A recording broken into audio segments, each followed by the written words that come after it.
జై భీమ్ జై పూలే. ఈరోజు మనం ఒక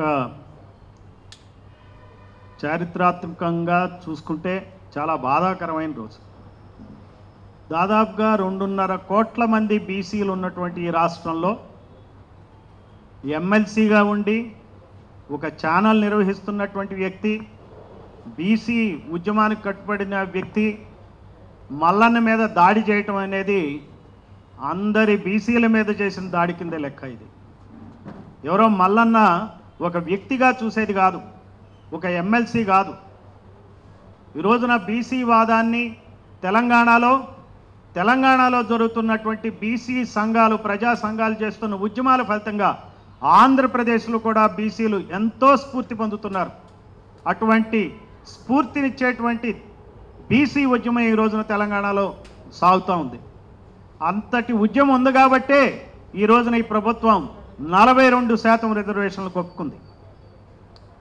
ఈ సందర్భంగా ఒక బీసీ నాయకుడిని చడీ చప్పుడు లేకుండా, ఎటువంటి రిప్రజెంటేషన్స్ కానీ, ఏ రకమైనటువంటి మాటలు, ఏ రకంగా సమాచారం లేకుండా దాడి చేయటం అనేది చాలా గర్హనీయమైనటువంటి విషయం.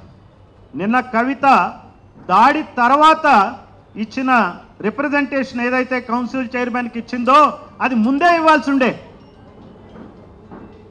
ముందే ఇచ్చి న్యాయం జరగకపోతే అప్పుడు చూడాలి. కానీ ఇది ఎట్లున్నదంటే ముందు కొట్టి తర్వాత మాట్లాడతాం అంటే లెక్కలేనితనమే ఇదంతా. ఈ రోజున వెలమలు ఈ రాష్ట్రంలో ఉంది 1,02,000 మంది. ఈ 1,02,000 మందికి 13 మంది ఎమ్మెల్యేలు ఉన్నారు. అదే 2.5 కోట్ల మంది ఉన్న బీసీలకి ఉన్న ఎమ్మెల్యేలు కేవలం 19 మందే. 19 మంది మాత్రమే ఉన్నారు కాబట్టి బీసీలు ఈ రోజున ఈ గడు దుర్భరమైన పరిస్థితుల్లో ఉన్నారు. రాజకీయంగా అణగదొక్కబడుతున్నారు. ఈ రోజున ఈ రాష్ట్రంలో కానీ, పక్క రాష్ట్రంలో కానీ, ఆంధ్రప్రదేశ్లో కానీ బీసీలకు రక్షణ లేదు. ఎస్సీ ఎస్టీలకు రక్షణ చట్టాలు ఉన్నాయి. అక్కడ ఆంధ్రప్రదేశ్లో కూడా చంద్రబాబు నాయుడు మేనిఫెస్టోలో బీసీ రక్షణ చట్టం తెస్తా అన్నాడు. ఇంతవరకు తేలా. 1 సంవత్సరం అయింది పాలన అయి, ఏ రకమైనటువంటి డబ్బులే అవసరం లేదు ఏదన్నా అంటే చంద్రబాబు నాయుడు ఖాళీ ఖజానా అంటాడు. మరి ఖాళీ ఖజానా అన్నాడు, బీసీ రక్షణ చట్టం తెచ్చినట్టయితే దానికి రూపాయి ఖర్చు కాదు, ఆయన దాడు.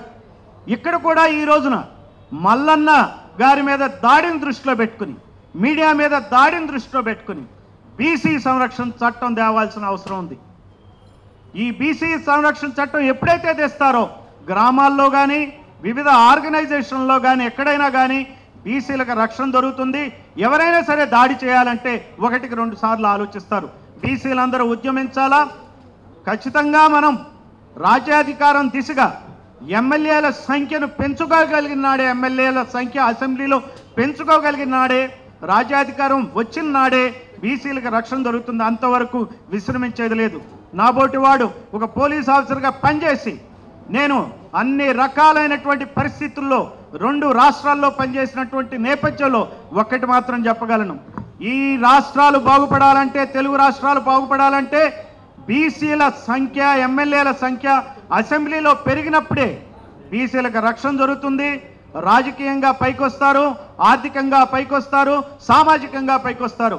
ఈ రోజున మనం అందరం కూడా మల్లన్నకి మనం సానుభూతిని ప్రకటించడం కాదు, మల్లన్న ఏ మార్గంలో అయితే నడుస్తున్నాడో, బీసీ వాదం ఎటువైపు అయితే తీసుకెళ్తే రాజ్యాధికారం వస్తుందో ఆ దిశగా నడవాలని చెప్పి కోరుకుంటూ, మరి అవకాశం ఇచ్చినటువంటి సూర్యారావు గారికి, తదితర పెద్దలందరికీ ధన్యవాదాలు తెలియజేస్తూ సెలవు తీసుకుంటున్నాను.